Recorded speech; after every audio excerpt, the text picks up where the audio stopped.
Aloha galera, salve salve, hit 7 do podcast Surf 360, sejam todos mais uma vez muito bem-vindos aqui, todos que nos acompanham pelo YouTube, também através do nosso canal no Spotify, mais uma vez aqui nos estúdios da Live Sports, ao lado do meu grande parceiro Thiago Blum. Bora, Blum, mais uma, tudo certo? Mais uma especialíssima, cara. Nosso convidado hoje não é fraco não, mano. Você sabe que eu fui abrir a biografia dele aqui, o nosso convidado do Hit 7 do podcast Surf 360, e me abriu um PDF infinito de conquistas aqui, né? Tamanha a história desse nosso convidado de hoje aqui no podcast Surf 360. Então, desde já eu peço que você se inscreva aqui nos nossos canais, no YouTube, também no Spotify, ative aí as notificações, o sininho, para não perder absolutamente nada. Por favor, Thiago Blum, então faça as honras da casa com esse nosso convidado especialíssimo do podcast. Phil Hajman, bicampeão mundial de surf. Para quem acha, ou para quem não sabia ainda, achando que o Gabriel Medina foi o primeiro campeão mundial brasileiro, se engana. Na verdade é o Phil Hajman que está lá em Búzios recebendo a gente. Um programa um pouquinho diferente, virtual, um pouco à distância, porque o Phil tem um compromisso aí, vai viajar para os Estados Unidos para seguir a carreira e a vida com a família. Seja bem-vindo, Phil, tudo bem? Grande abraço. Tudo ótimo. Obrigado, Maurício, Thiago, por estar me recebendo. Um alô aí para todo mundo que está assistindo a gente aqui agora. É um prazer enorme estar com vocês. E para quem acompanha em imagens através do YouTube, o cenário do Phil tá bonitão também, né? A gente já deu até a sugestão aqui que ele pode abrir um podcast também, tá ali com prancha, com tudo. Cenário daqueles que tá pronto para receber também uma edição do podcast, quem sabe, né? A gente podia ir para Búzios, gravar de lá com o Phil na próxima. Deixa ele voltar dos Estados Unidos, exato. Viu, Phil? Já tem compromisso marcado com a gente aí, hein? Beleza, a casa tá aberta para vocês aqui. Aliás, essa casa aqui eu tenho muito carinho por ela, em Búzios, né? A gente recebe muita gente do Brasil inteiro, é uma casa que eu alugo. Quando não tem gente em casa, eu curto ela um pouquinho, tô aqui agora aproveitando para fazer esse podcast com vocês. Phil, para a gente começar, bom, você passou por várias gerações, né? Já tem algumas décadas aí de surf, uma história extensa, vitoriosa. Você, em algum momento durante toda a sua carreira, você imaginou que o surf fosse chegar no Brasil onde chegou, com tanta repercussão, com tanta gente acompanhando, com tanta torcida, com essa efervescência toda que tem no Brasil hoje?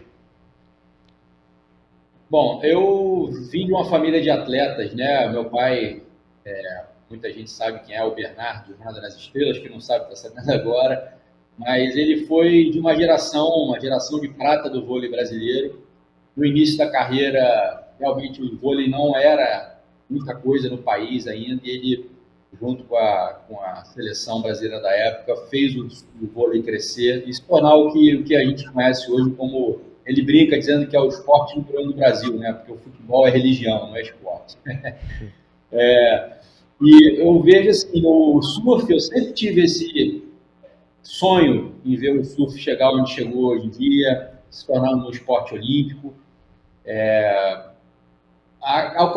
alcançando pessoas de todo o país, né? No centro do Brasil, principalmente. Eu me lembro quando a minha primeira escola de surf, em piscinas de onda, foi em 2008, no Rio Quente Resort, lá no centro do Brasil.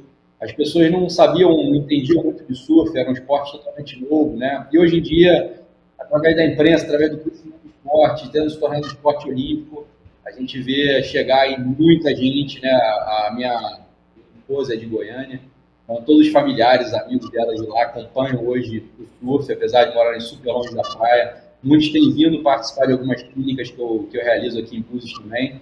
Então é muito legal ver que o esporte que traz qualidade de vida, contato direto com a natureza, saúde, bem-estar, né? Tá podendo chegar em muitas mais pessoas hoje em dia. E aí o surf se torna gigante, né, no mundo inteiro, veio de uma história de outros países para cá. Conta um pouquinho do seu começo, Phil.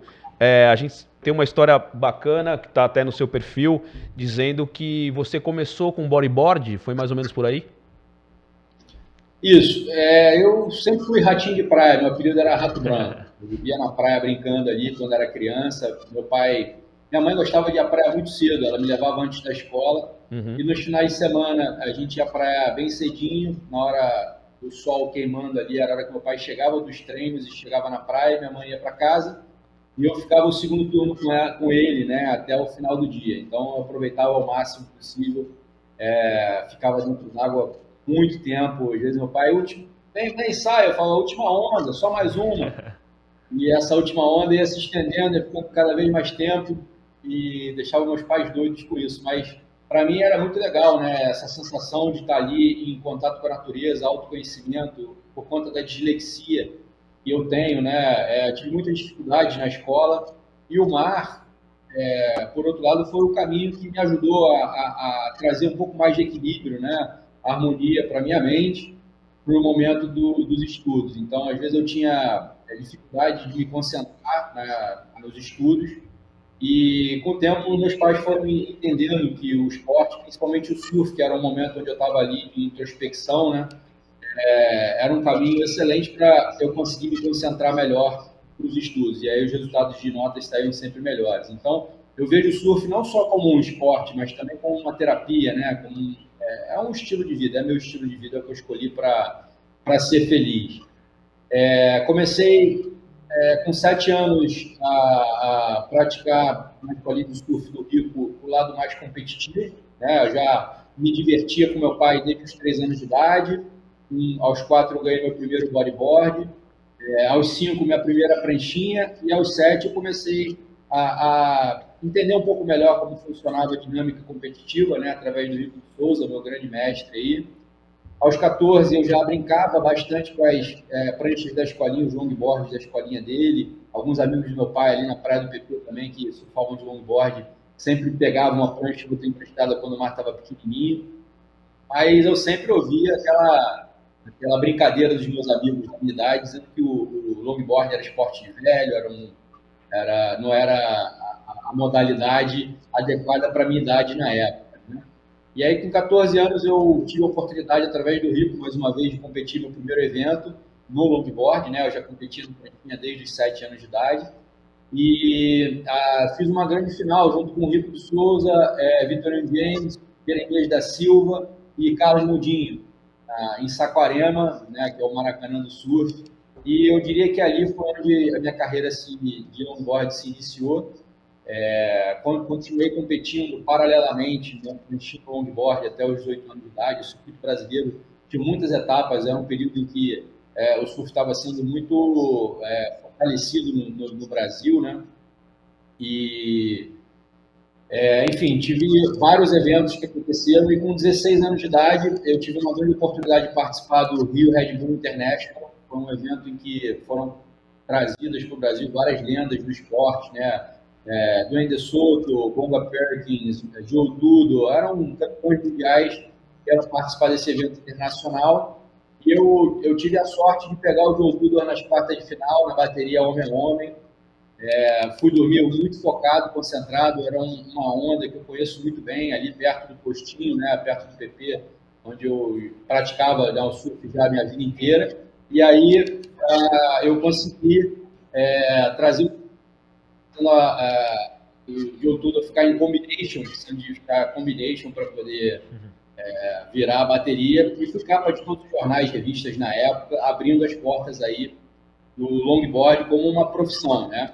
Eu já era patrocinado na pranchinha desde os 13 anos de idade, mas ali com 15, 16 anos de idade foi quando os patrocinadores um pouco maiores começaram a vir e investir para eu começar de fato a competir no longboard. E Phil, todas essas suas histórias mostram a importância que você tem para o esporte brasileiro, principalmente, claro, quando a gente fala do longboard. Você tem a dimensão de tudo isso, de tudo que você representa hoje para essa modalidade?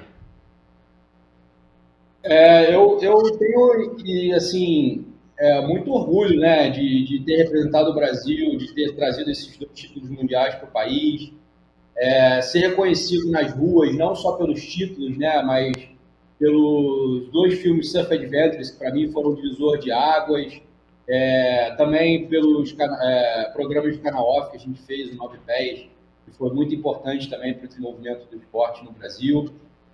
Eu acho muito legal esse reconhecimento, fico orgulhoso, e eu tenho ideia, assim, tenho noção do quanto isso é importante através da minha família, né? Meu pai sempre foi uma referência para o vôlei, e assim, o que eu mais busco na minha vida tentar trazer novamente para o esporte tudo de alegria, toda a felicidade, tudo assim, eu digo que eu fui literalmente salvo pelo esporte, né? Minha infância foi muito conturbada por conta da dislexia, dificuldade de concentração, foco, às vezes isso gerava uma certa ansiedade, né? E o surf me trouxe novamente ao centro, foi onde eu consegui conviver socialmente de uma forma bem mais tranquila e hoje desenvolver, criar minha família, enfim. Então, assim, eu tento através da minha carreira, hoje em dia, né, através de participar de competições que eu já não estou mais profissionalmente participando, mas eu gosto de ter esse intercâmbio cultural, né, a troca de informações, ver outros atletas surfando, outros equipamentos que são desenvolvidos, né, no mundo inteiro. Tem as minhas clínicas de surf, tem a visão polinésia do surf, que é uma visão bem aberta, integrativa, né? Então não importa o seu nível, se você é iniciante, intermediário, a sua idade, enfim, a sua modalidade de surfar, né? Seja de peito, de bodyboard, de longboard, pranchinha, o importante é você estar ali dentro do lago se conectando. Bem a filosofia de Duke Kahanamoku, que é o pai do surf moderno. O melhor surfista é aquele que mais se diverte. Então, se eu estou na água e estou me divertindo, para mim isso é o que mais importa. Eu não estou muito preocupado com o que as pessoas estão criando de regrinhas para dizer que isso está certo ou isso está errado. Para mim, o certo é eu estar na água e me divertir. Esse, para mim, é a regra número 1 do surf. Ô, Phil, e um pouquinho, né, dessas clínicas que você realiza hoje também, é uma forma de você devolver um pouco de tudo que o surf te deu. Inclusive, o nosso agradecimento aqui, um beijo também à Mércia, né, que mais uma vez ajudou aí no meio campo para colocar o Phil aqui no podcast com a gente. E inclusive a Mércia nos enviou a semana passada a sua clínica e agora abrangendo também o surf adaptado, né? Queria que você contasse um pouquinho mais dessa experiência e se é um pouco disso, o surf que te levou a desbravar o mundo e se tornar hoje o cara que você é tão importante para o esporte nacional, se o trabalho que você faz hoje dessas clínicas também é uma forma de devolver um pouquinho. Certamente, certamente. Eu aprendi com a minha família, meu pai e minha mãe, o esporte é para todos. Meu pai, como membro do Comitê Olímpico Internacional, ele fez alguns vídeos já sobre as Paralimpíadas, né, da importância dessa inclusão. E eu sempre tive nas minhas clínicas, né, e desde sempre, assim, antes de ter clínicas de surf, eu sempre apoiei projetos sociais. E nas últimas 2 clínicas a gente incluiu o surf adaptado. Tem o pessoal do Asas, que é a Associação de Surf Adaptado de Saquarema, o pessoal que mora bem próximo da gente aqui, que foi inspirado através do Marquinhos. Marquinhos é um surfista adaptado de Ubatuba, e que a família dele me procurou para a gente desenvolver um equipamento para ele surfar, né? Ele já se ajustava ali, se adaptava aos equipamentos que ele tinha, mas nenhum era seguro o suficiente, nenhum tinha ali o conforto que ele precisava para estar se divertindo dentro do lago. Então, inspirado também no Tayu, que foi um grande atleta da pranchinha e hoje em dia é um grande representante também do surf adaptado. Fui um dos membros, né, que apoiou o surf olímpico durante os eventos mundiais de 2009. Eu estava lá presente junto com a equipe, dando apoio e suporte. Então, a gente vê o quanto esses atletas são dedicados, né, mostrando que não existem limites, né? Você pode estar sempre se ajustando, se adaptando ali para estar praticando o esporte. E aí a gente desenvolveu esse equipamento para o Marquinhos, que foi super, né, dentro d'água, o resultado nítido. Ele tem segurança, tem conforto, se diverte pra caramba.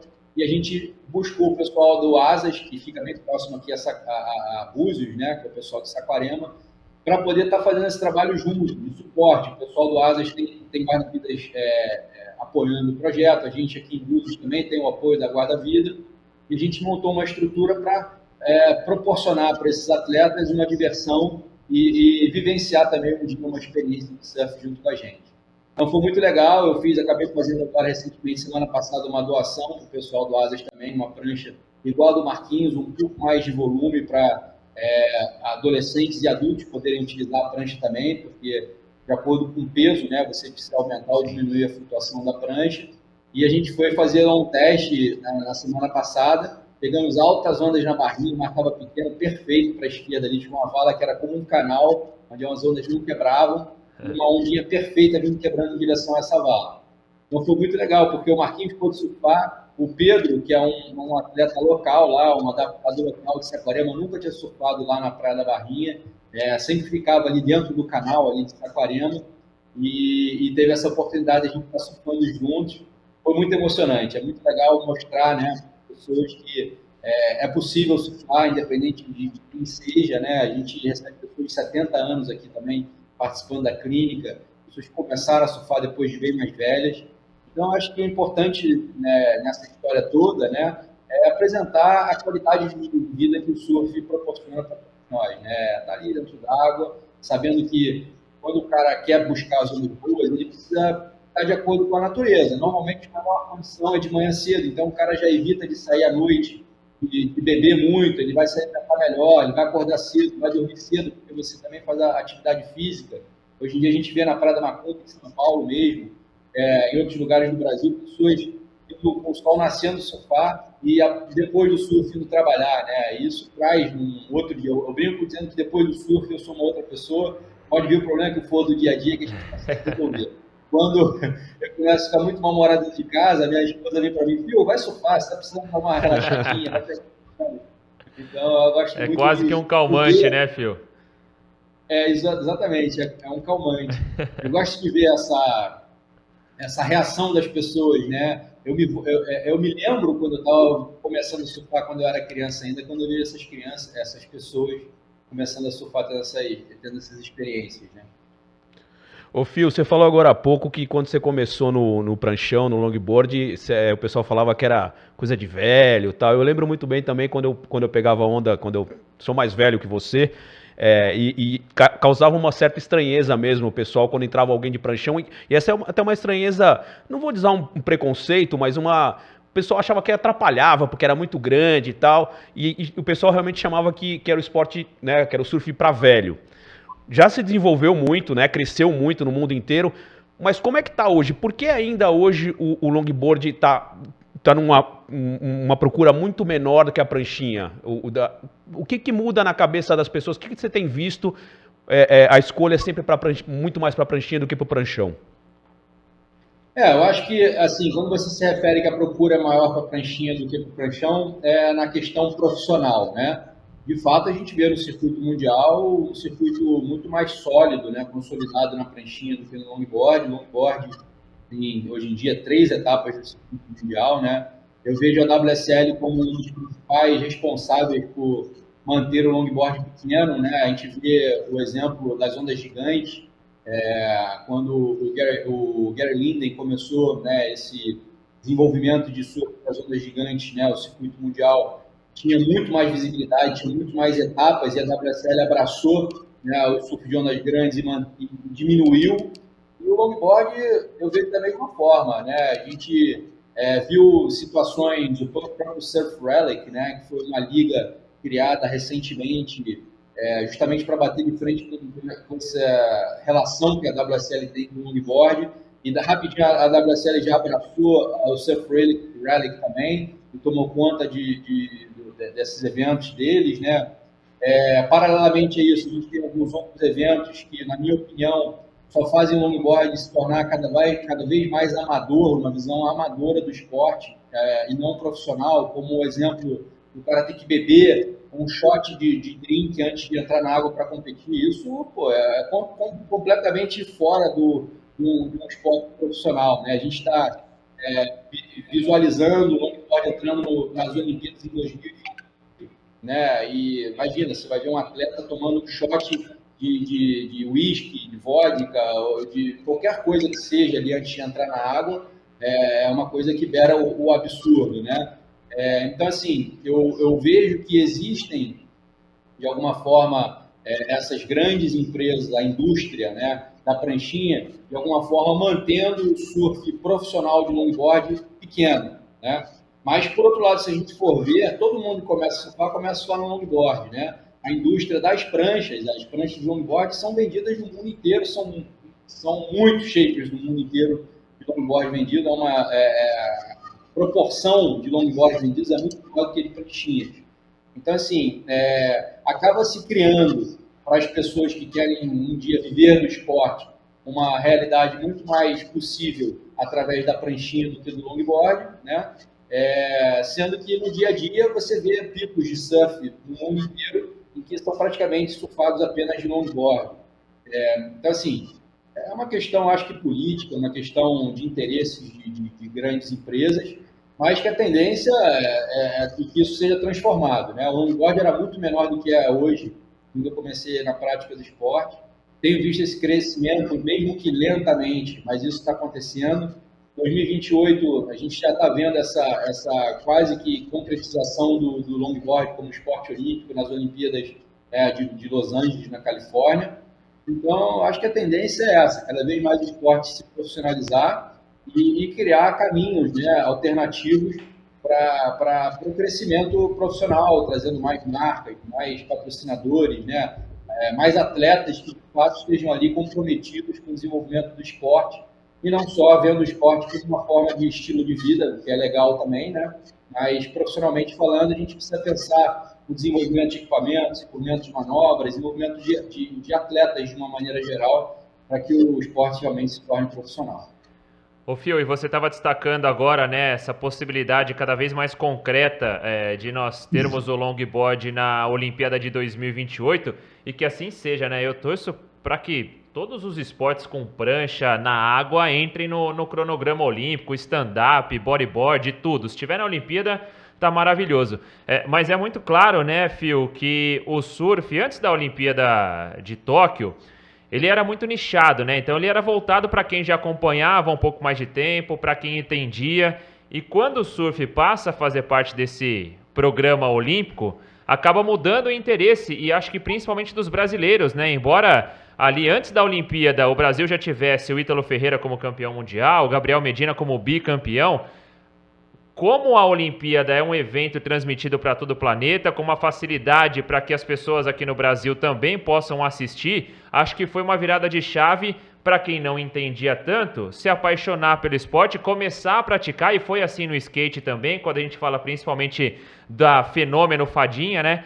Você acha que pode ser uma virada para o longboard também, né? Concretizando essa presença nos Jogos Olímpicos de 2028, para deixar o longboard cada vez mais também aqui nessa visão e que passe a fazer parte também do cotidiano dos brasileiros?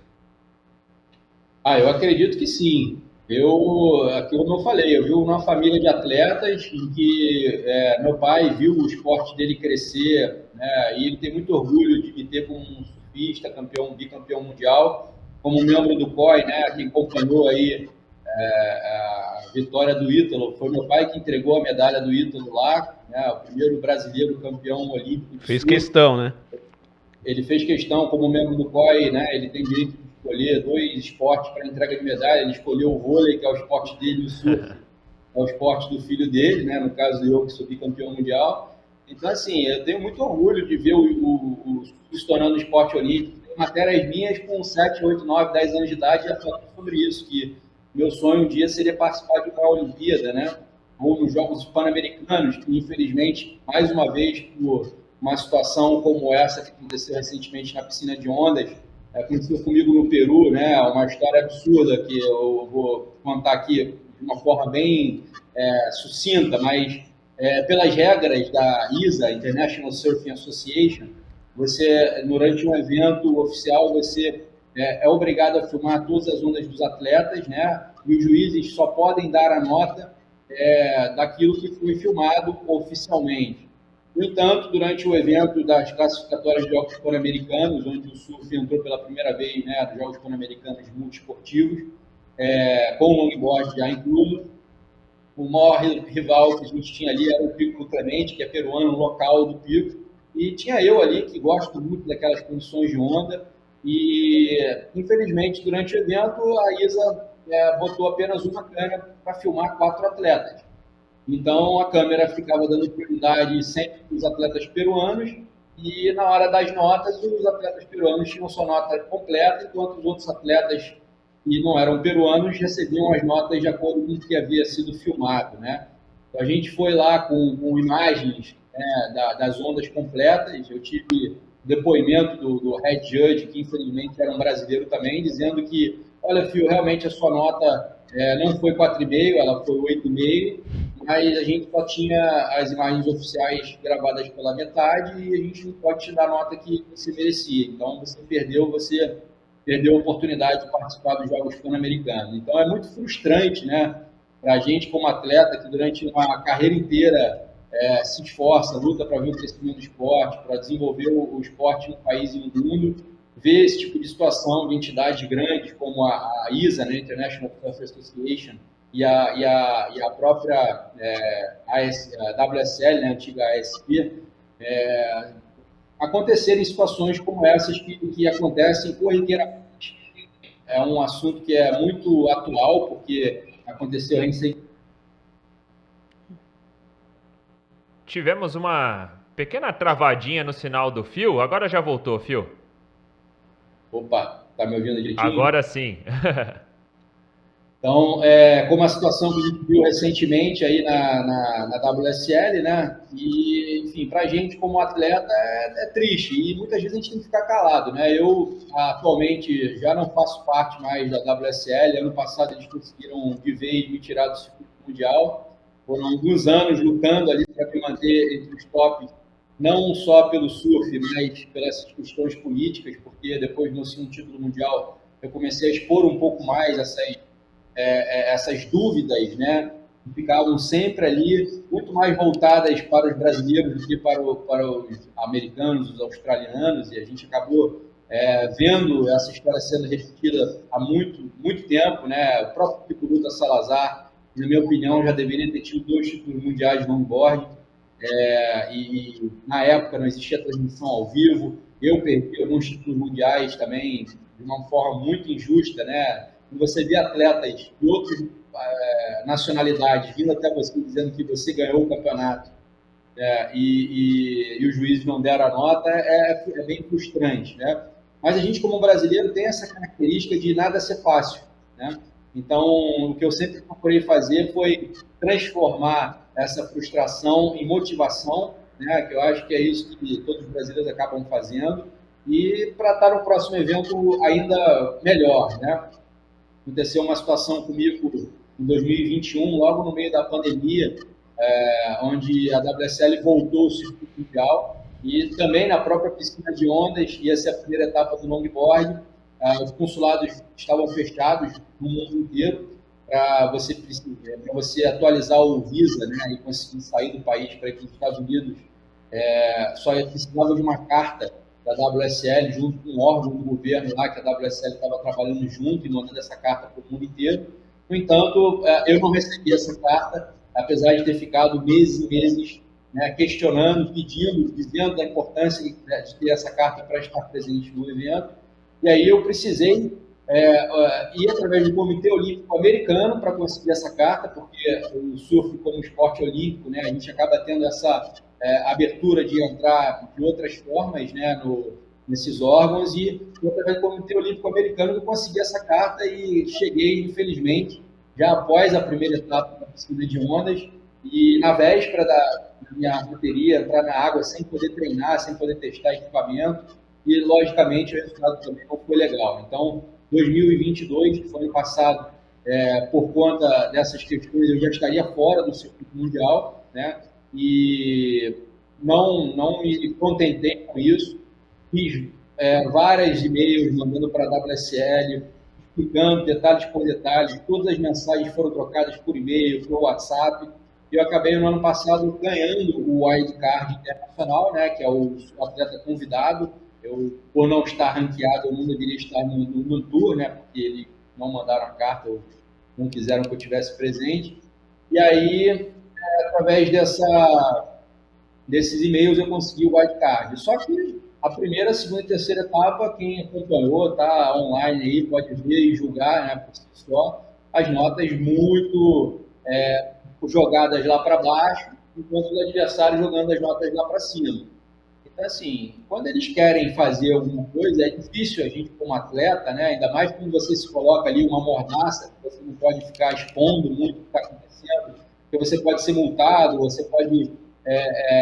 são maneiras que eles encontram de fazer você ficar quieto e tentar, enfim, se superar só com surf, mas que, infelizmente, não é apenas o caminho para você trazer a vitória, né?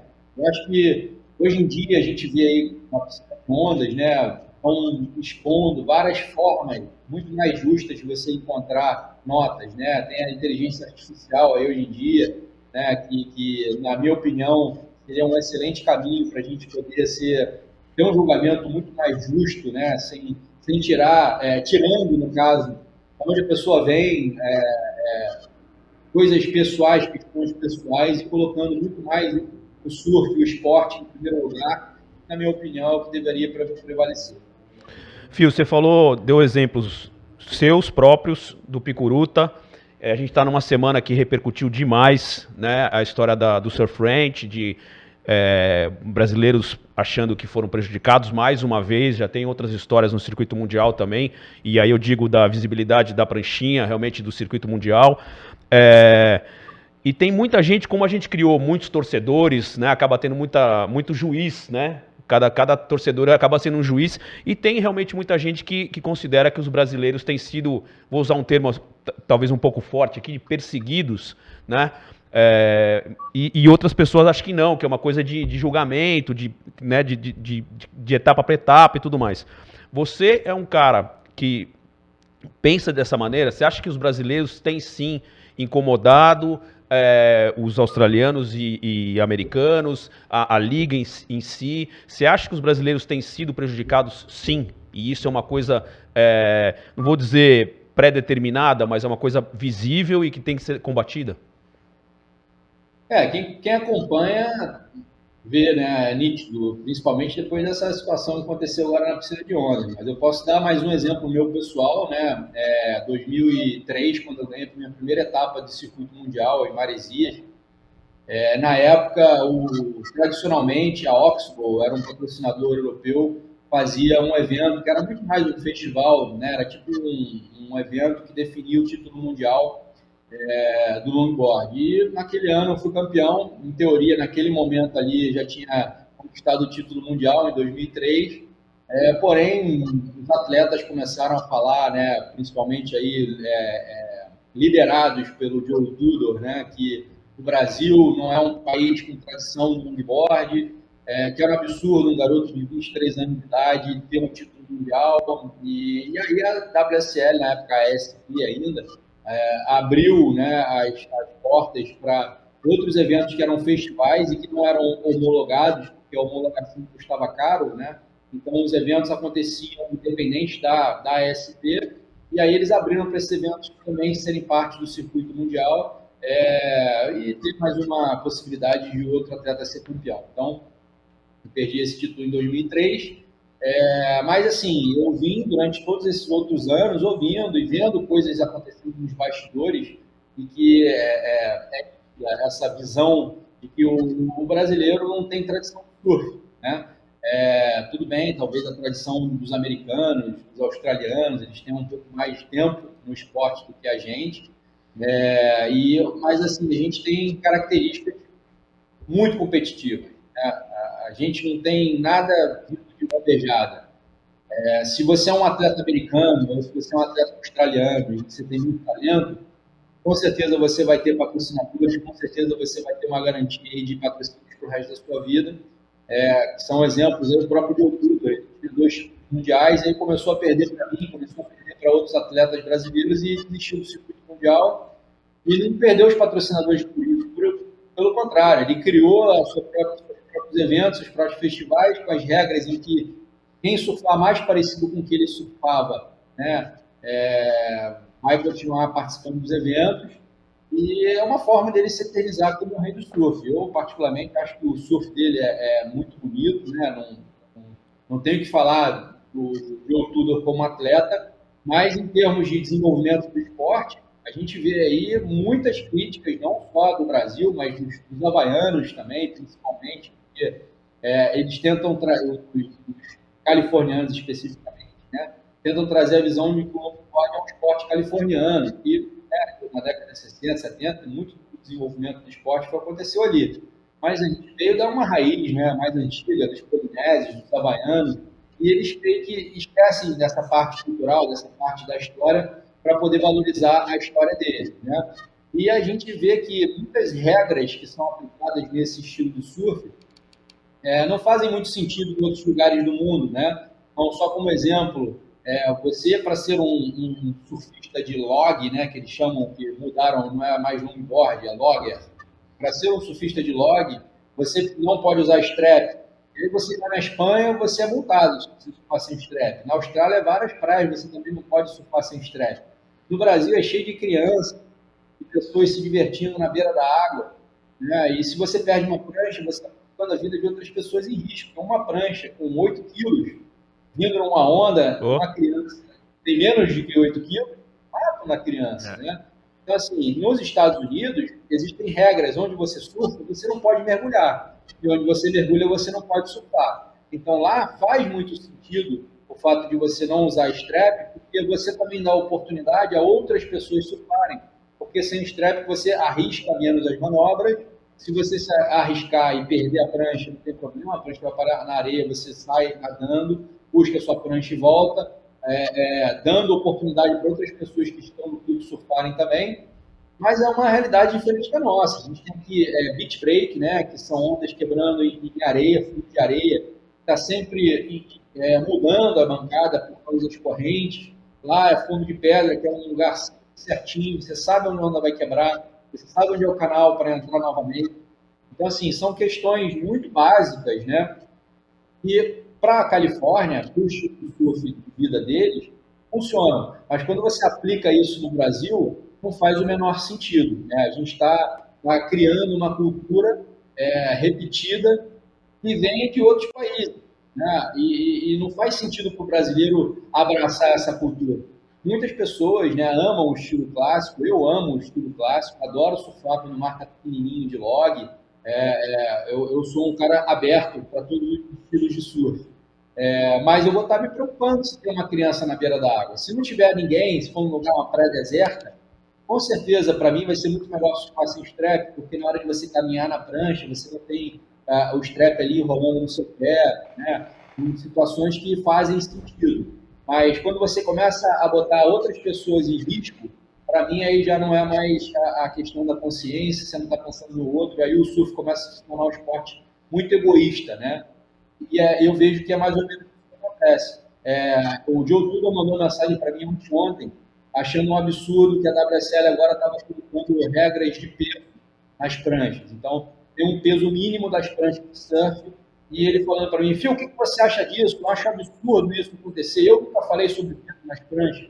Então, ele acha que ele tem que dar as regras para o mundo do surf de como o longboard deve ser. E aí você vai conversar com outros campeões mundiais, né? Campeões com com mais títulos, inclusive, do que do próprio Joe Tudor.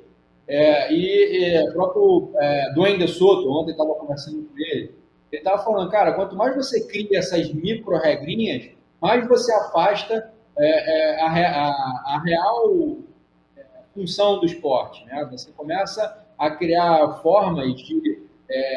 o biotipo de certas pessoas é melhor para o surf clássico e de outras pessoas é melhor para o surf progressivo, né? O tipo de ondas surfadas no país é melhor para um tipo clássico ou melhor para o tipo progressivo. E o longboard é tudo isso. Quando você começa a segmentar, você começa a colocar, hoje em dia, no circuito mundial, na primeira divisão, não tem um brasileiro. Eles tiraram todos os brasileiros da primeira divisão do circuito mundial de longboard. E aí você vê, entre os top 16 são 10 americanos. Então, assim, como é que você vê um sentido nisso? Sendo desses 10 americanos, pelo menos 8, 7 são atletas que até então nunca haviam participado do circuito. E aí, de repente, caíram no paraquedas na primeira divisão. Durante anos, começou a ser discutido, né, em 2012, 2013, essas mudanças de regra. E a galera, os atletas que estavam no circuito mundial, eram praticamente 99% contra. Você acha que os atletas foram ouvidos? Não, eles mudaram e tiraram os atletas. Quem não se adequou ao novo estilo, né, ao critério onde favorecia os californianos, foi sendo tirado e foram sendo colocados novos pupilos californianos favorecendo o estilo deles. Então, é uma coisa até meio bairrista, né, se você for parar para pensar. Eu não vejo futuro, né, nesse tipo de segregação ali, uma forma de você ver o esporte. Só dessa forma é o jeito correto de surfar, porque o esporte é uma coisa muito mais ampla.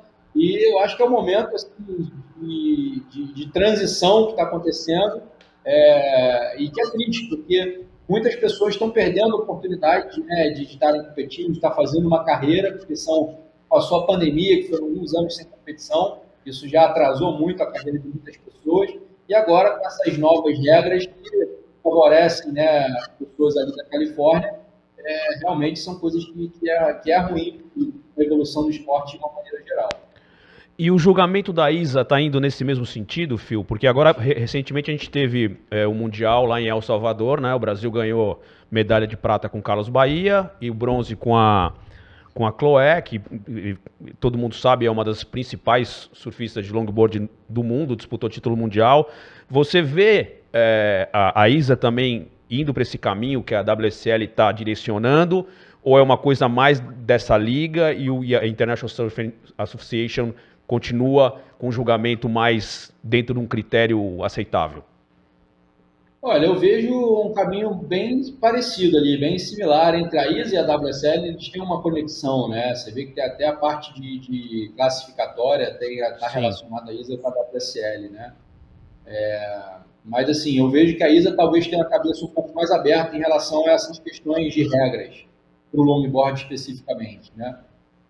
Eu quero acreditar, né, que 2028, apesar das Olimpíadas serem na Califórnia, e de fato a Califórnia tem um papel fundamental para o esporte ter chegado onde chegou hoje, né? Ninguém faz marketing, ninguém faz mídia melhor do que os americanos, sabe disso, eles são muito profissionais nessa área e a gente deve, talvez, a eles ter chegado onde chegou hoje no mundo inteiro. Mas, assim, tem outros países, né? Tem outras culturas, e eu acho que quando a gente começa a abrir mais a visão, né? Porque, assim, se um atleta chega e faz só o surf progressivo, eu não sou a favor de uma nota muito alta. Quando o cara chega e só faz o surf clássico, eu também não sou a favor de uma nota alta. Eu acho que cada atleta tem que se adaptar para encontrar o melhor atleta, é o que mais completo, né? O que consegue se adequar melhor às condições do mar. Então, as ondas que estão passando minhas aí, anteriores, são ondas no postinho, ondas bem buraco. Essa onda aí foi o vice-campeonato mundial, que eu perdi a final, bem polêmica, né? Que a galera que estava local lá, local não, do mundo inteiro acompanhando, falou que eu ganhei o campeonato, mas o atleta que ganhou, o patrocinador dele era o patrocinador principal do evento também. Então, assim, são muitas polêmicas, né? Muitas coisas que, nesse evento, né, que apareceu anteriormente ali, não existia transmissão ao vivo. Então, eu tinha, por acaso, uma equipe filmando tudo, e aí pude botar no YouTube, né, essas questões, as notas por notas. Então, a pessoa pode ir lá ver hoje em dia e, por si só, ver a onda e as notas. Eu não coloquei nada, porque na época eu não queria gerar nenhum tipo de polêmica, né, para não ser multado ou penalizado nas minhas notas, né? Mas hoje em dia eu estou mais tranquilo para falar isso, porque ano passado, como eu já expliquei anteriormente, eu fui literalmente tirado da primeira divisão da circuito mundial. Então, assim, hoje em dia eu já tenho minha estrutura familiar, hoje em dia eu já consegui construir uma forma de viver a minha vida sem depender de competições, né? Mas a gente colocando na ponta do lápis, todas as competições que eu já competi da WSL até hoje, em relação a custo-benefício, eu tenho os 2 títulos mundiais. Mas eu consegui, antes de ter os títulos mundiais, né, pelo meu talento, ter conquistado espaço no cinema através do Surf Adventures. Aqui, eu acho que o surf brasileiro deve muito a esse filme, que realmente foi o primeiro a mostrar para outras pessoas, né, foi recorde de bilheteria em documentários esportivos, até depois, posteriormente, quando viu o documentário do Pelé. Depois o próprio canal Off, né, que ajudou bastante o surf no Brasil. Eu e a Chloé ali, através de 910, conseguimos mostrar a realidade do longboard de uma forma bem aberta, né? Não só segmentando ali o surf clássico, o surf progressivo, mas mostrando as infinitas possibilidades que o longboard proporciona dentro d'água. Então, assim, eu acho que é isso, a gente tem que ter a cabeça aberta. Se você é um competidor, se ajuste e se adeque às regras, né? Porque você vai precisar jogar com as regras para ganhar uma competição. Quando a WSL mudou as regras em 2012, eu fui campeão mundial em 2016, já com as novas regras, valendo o surf clássico. Eu me ajustei e me adequei às regras novas. Mas, assim, não quer dizer que eu seja de acordo com essa regra. A maior questionamento não é essas mudanças apenas de regras, é a falta de clareza quando você começa a falar que o surf é um esporte subjetivo.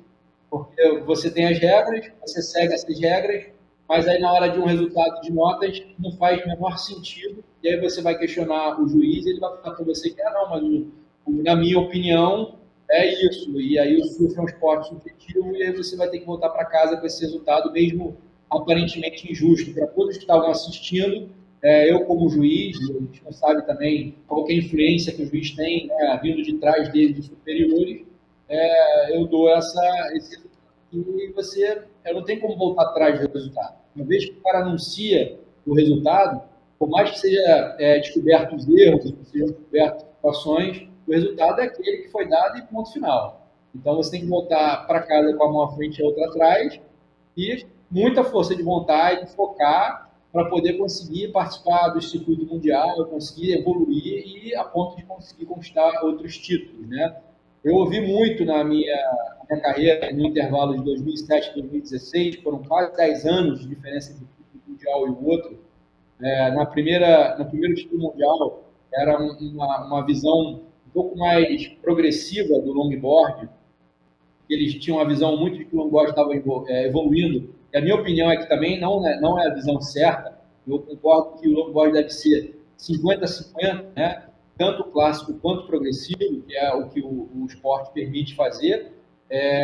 E depois, quando mudaram para o surf clássico, muita gente veio falar, acabou a carreira do Phil, porque estão fazendo isso para tirar ele de cena, porque o Phil é um cara conhecido como um inovador, um cara que traz manobras progressivas no longboard, faz coisas que ninguém faz. Então agora, para ele surfar o surf clássico, ele nunca mais vai conseguir um título mundial. E aí eu corri atrás, eu fui para a Califórnia, fiquei alguns anos lá desenvolvendo equipamentos junto com a Robin, que era meu patrocinador na época, surfando ondas adequadas para aquele tipo de surf, né? Coisa que a gente no Brasil não tem tantas ondas adequadas para esse tipo de surf. E aí consegui conquistar um título mundial. E aí é isso, eu acho que o atleta ele vai ter que sempre ter essa mente aberta para se adequar às regras. Mas o que precisa se adequar à realidade é as entidades, né? A WSL e a ISA, para que não aconteçam esse tipo de injustiças que vem acontecendo, né, desde sempre, de acordo com o país de cada um, de acordo com a vontade dos organizadores. Ô, Phil, inclusive tem um bate-papo que a gente fez essa semana com o Ítalo Ferreira, né? Uma entrevista rapidinha, mas ele fala justamente sobre essa questão agora de ter que encontrar esse ponto de equilíbrio, né? O mix entre um surf mais progressivo e uma coisa mais clássica também, enfim, algo que possa se adaptar ao que os juízes, segundo a WSL, estão pensando neste momento. Mas nessa semana de muitas polêmicas também envolvendo a participação dos brasileiros no Surf Ranch, eu acho que foi importante. E talvez aí a gente tenha também uma mudança, uma virada de chave em relação ao posicionamento dos nossos atletas. Então, depois do que rolou no Surf Ranch, Gabriel Medina foi às redes sociais, o Felipe Toledo também, o Ítalo Ferreira também, e o Ítalo não só nas redes sociais, né, mas concedendo algumas entrevistas nessa semana. E essa sua entrevista pra gente também, Phil, ela se trata de um posicionamento, né, para tentar mostrar um pouco do que acontece lá dentro, na visão de vocês atletas e com toda essa experiência que vocês têm. Quando a gente fala desse posicionamento, o quanto você considera isso importante, pensando não só na pranchinha, mas também no longboard daqui para frente, num cenário brasileiro das disputas da Liga Mundial de Surf, e se você teme algum tipo de reação da Liga Mundial, Phil, em relação a isso, vou até tentar encontrar o termo aqui correto para colocar nessa situação, mas um tipo de punição aos brasileiros, principalmente quando a gente fala aí do circuito mundial agora, com o Ítalo, Felipe, Gabriel, que foram de forma pública se manifestar, se você teme algum tipo de punição. Bom, eu não quero me comparar, né, com o da Gabriel Medina, com o tamanho do surf de pranchinha, né, no mundo inteiro, isso é muito claro, né? Mas, assim, um parênteses, eu já venho expondo essa realidade há anos, né? E venho ouvindo pessoas falarem que o cara que perdeu, ele vai sair puto, vai sair achando que foi injustiçado. até que prove o contrário. E aí a gente vê cada vez mais claro isso acontecendo, né? Agora com essa polêmica toda aí, eu acho que ficou mais claro para o mundo inteiro. Antes ficava com subjetividade, hoje em dia, principalmente se tratando de uma piscina de ondas, então onda é exatamente igual, de uma e a outra, você vê ali a comparação de uma onda com a outra, quantidade de manobras, nível de grau de dificuldade, ficou nítido, né, que as notas foram injustas, mas que, mais uma vez, assim, o Gabriel está sendo... ele abriu agora pela primeira vez isso e estão dizendo que ele foi o primeiro surfista a começar a falar sobre isso, assim como quando ele ganhou o título mundial em 2012, né, alguns anos depois do título mundial de 2007, se fala que ele foi o primeiro surfista brasileiro campeão mundial. É muito importante entender que o surf é como a natação, são várias modalidades diferentes dentro do mesmo esporte, né? Então, o longboard também é surf. Então, fica esse parênteses aí. Em 2007, eu fui o primeiro brasileiro campeão mundial de surf, né? E o Medina foi o primeiro campeão mundial de shortboard, de pranchinha, que é uma modalidade de surf. E agora o Gabriel se expondo, né? Foi o primeiro brasileiro da pranchinha se expor, que trouxe aí, com certeza, com a força que ele tem, outros atletas também, mas que eu já venho falando disso há alguns anos, tá? Então, eu acho que é importante essa exposição dos atletas. De fato, aconteceu comigo essa retaliação esse ano no circuito mundial, nesse ano que passou, né? Eu fui literalmente tirado do circuito mundial porque comecei a falar demais, né? E isso começou a incomodar a WSL, e eu não sei o que vai ser daqui para frente, né? Essa polêmica tomando esse rumo, eu não sei se eles vão dar multas para os outros atletas, vão começar a querer me multar também. Eu já não estou mais no circuito mundial, então eu não estou muito preocupado com essa questão de multa. Mas, assim, eu acho importante atletas que não estão também mais envolvidos no circuito mundial, como o próprio Picuruta, a galera das antigas, o próprio Teco, o Fabinho Gouveia, são atletas que sofreram com isso, mesmo antes da WSL, porque hoje em dia a gente tem as câmeras e transmissão ao vivo para o mundo inteiro. As coisas ficaram muito mais claras hoje em dia. Claro. Né? Mas isso é uma coisa que já vem acontecendo há anos. Então, a partir do momento que a gente começa a mostrar que, cara, isso não pode continuar acontecendo. Né? A gente talvez não tenha, como eles dizem, essa cultura que eles têm do esporte, mas não importa. Quando a gente fala de competição, a gente está falando de entrar dentro da água, tem 20 minutos, você tem um critério de julgamento, todo mundo vai dar o seu melhor. Se o cara que surfou melhor na água sai perdedor, tá errado. Eu acho que não é competição. Aí tem alguma coisa que não faz sentido numa competição, né? Então, enfim, eu acho que essas retaliações podem ser que venham a acontecer. A gente vai ter um evento no Brasil. É muito importante o público ficar atento nessas questões de não trazer para o lado... não dar mensagem para atleta, não dar mensagem ameaçando organizadores. Eu acho que a gente não tem que passar para esse lado de ameaças, ou física, ou psicológica, ou escrever besteiras na internet, mas a gente tem que sim defender o nosso espaço, mostrar que, pô, calma aí, a gente está aqui lutando, está correndo atrás para ter o nosso reconhecimento, e não é justo, né? A gente, dentro de tudo que a gente conseguiu desenvolver no esporte do país, está sendo injustiçado ali num resultado de competição. Ô Fio, você disse que no ano passado te tiraram da elite do surf mundial. Você pretende voltar? Quais são os próximos passos aí, os próximos planos da carreira do Fio? Olha, eu no momento estou feliz com a minha família, por um momento de transição da minha vida. Eu tive a oportunidade agora de estar morando nos Estados Unidos, com o governo lá me apoiando através do Green Card, né? Então, eu estou num momento de vivenciar um pouco dessa experiência nova, de não focar 100% no esporte e se tornar um pouco mais um empresário, né? Focado nas minhas pranchas que eu desenvolvo, nas minhas clínicas, e que esse ano eu vou estar realizando elas também na Califórnia, no México e no Havaí. Então, assim, é um momento da minha vida que eu estou mais introspectivo.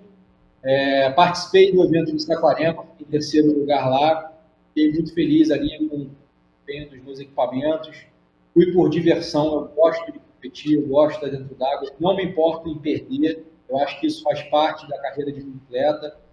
Lógico, eu vou estar competindo dando o meu potencial máximo, né? Mas eu não tenho, no momento, foco em competição.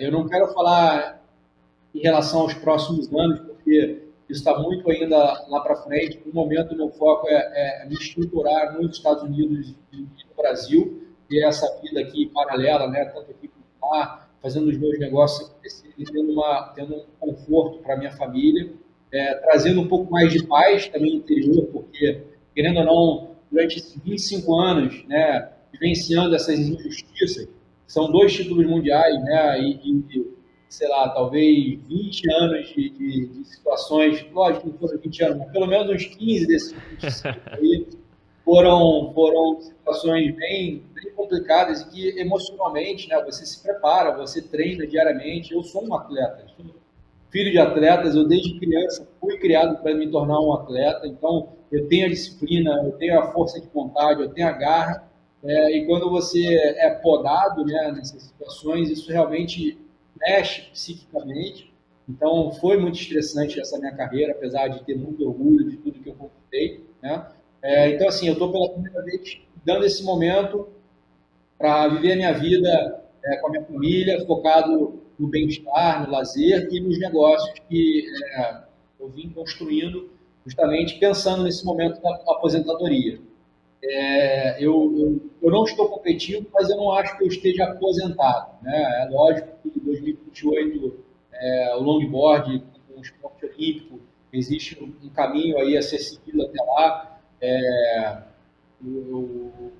Eu quero estar presente nas Olimpíadas, né, em 2028, de preferência como atleta, né, se não como comissão técnica, no mínimo eu vou estar lá presente fisicamente, vendo aquilo tudo acontecer. Mas eu não quero dizer exatamente o que eu vou fazer nos próximos anos, porque realmente isso é um momento que eu ainda estou muito indeciso, eu não sei o que vai acontecer nessas questões de julgamento, são muitas regrinhas novas que estão sendo criadas, e que eu acho que é um momento, de uma certa forma, um pouco turbulento, né, do surf competitivo. Mas vamos aguardar e ver o que vai acontecer. E, de fato, competindo, eu não estou mais esse ano profissionalmente, mas eu estou ali de olho no que está acontecendo. Phil Hajman na Olimpíada de 2028 competindo como atleta. Onde eu assino aqui agora? Tem um papel aí? Já eu assino, dou a canetada aqui agora. Eu já dou meu voto, hein? Não, e pra gente encerrar, Mal, esse papo, eu queria saber, Phil, se a Coralzinha tá com esse sangue de competidora já, se você, como é que, coisa de ser atleta, e se ela vai ser uma surfista progressiva ou clássica. Ixi, rapaz, realmente a Coral, ela é uma atleta, assim, certo? Ela, todo dia de manhã a gente acorda, pega onda juntos, aí ela tem a rotina dela, né? De manhã ela tem um balézinho dela, ou a natação, varia, um dia na balé, outro dia na natação, vai para a escola, final do dia sempre o judô. Ela ama o judô de paixão, talvez seja a única coisa perto do surf ali que ela goste tanto de estar praticando. Ela gosta do balé, ela gosta da natação também, mas realmente o judô surf são a paixão dela. E eu percebo no judô, principalmente, esse lado competitivo, né? E é legal do judô que dá essa disciplina para ela, né? Dela aprender a perder. Em alguns momentos eu vejo aqui, em festinhas de criança, tem competições, ela fica triste porque não ganhou uma competiçãozinha ali de quem chegou mais rápido até alguma coisa. E no judô ela está aprendendo muito desses princípios, né? De você ter um momento de humildade, saber perder, ter um momento de ganhar, ser bonzinho com crianças mais novas, né? Então, assim, o esporte está no sangue dela. Certamente ela vai estar praticando esporte o resto da vida dela. Não sei se profissionalmente, eu quero que ela decida isso. Meus pais sempre me deixaram muito livres para isso, né? A prova disso é que eu e mais 5 irmãos, eu sou o único atleta profissional, então meus pais nunca, apesar de serem atletas, nunca obrigaram os filhos a se tornarem atletas, né? Então eu vou repassar isso para minha filha. Em relação ao progressivo ou clássico, eu acho que dentro dessa visão aberta que ela tem, né, de convivendo com brasileiros, americanos, havaianos, né? Os havaianos têm a visão muito mais aberta do surf. Eu acho que ela vai ter também essa visão aberta, ela vai se divertir dentro d'água. Eu acho que esse é o ponto do surf. O surf de verdade né? Apesar da competição, a gente está falando aqui alto nível, rendimento, mesmo nesse sentido, eu sempre procurei dentro das regras me divertir dentro da água. Então, se eu pego um equipamento progressivo, que é o que eu me divirto com ondas grandes, né? E coloco ele em ondas menores, e ele não vai funcionar, eu não vou estar me divertindo. Então, faz muito mais sentido eu pegar um equipamento adequado para as ondas pequenas, né, e surfar de uma forma que eu me divirto, que estou dentro das regras, do que eu ficar ali preso a uma coisa que talvez seja uma característica do brasileiro, né? As ondas aqui, a gente tem muito beach break espalhado pelo país, são ondas que fecham bastante e que favorecem muito mais o surf progressivo do que o surf clássico. Mas se eu ficar só preso nesse tipo de surf, eu acho que eu não estou vivendo o surf completo. Então, acho que o surf é essa visão de você estar dentro d'água, se divertindo, usando o equipamento certo. Existe um equipamento para cada condição de mar. Se você está nesse equipamento certo, e mesmo que você esteja um nível iniciante, o fato de você estar ali dentro d'água, transformando aquele momento, que poderia ser um momento de estresse, de trabalho, que você está ali em contato com a natureza, né, conhecendo pessoas novas, interagindo, eu acho que isso, para mim, é a essência do surf. Você poder, apesar de ser um esporte individual, né, estar sempre compartilhando aquele conhecimento, compartilhando, né, as experiências dentro d'água. Apesar de ser um surf individual, você não deve nunca surfar sozinho, você tem que sempre ter alguém do seu lado ali dentro d'água. Então, para mim, essa é a essência do esporte e que é o que eu vou continuar levando para o resto da minha vida. Phil Hajman, bicampeão mundial do longboard, nosso convidado aqui do 7º episódio do podcast Surf 360. Phil, queria te agradecer pela participação, por ter arrumado um tempinho aí na agenda para bater esse papo com a gente. Sempre muito bom ouvir todas as suas histórias, repletas aí de muita experiência, muita sabedoria. Portas sempre abertas aqui no podcast Surf 360. E o próximo já está marcado, hein? Voltando dos Estados Unidos, eu e Thiago Blum vamos a Búzios para bater um papo aí com você, hein? Com direito à clínica. Exatamente. Serviço pacote completo. Pode reservar, viu, Phil? Estão convidados para a próxima clínica em 2024, quando eu voltar, com certeza vai ser um prazerzão aí estar recebendo vocês dois. Valeu, Phil. Grande abraço, então. Obrigado pela participação. 7º episódio do podcast Surf 360. Na semana que vem tem muito mais no YouTube, também no nosso Spotify. Se inscreva, ative aí para receber todas as nossas notificações. Um agradecimento especial mais uma vez aos nossos parceiros da Bod House Brasil. Na semana que vem, então, tem muito mais. Bora! Valeu, galera! Até a próxima! Aloha! Valeu!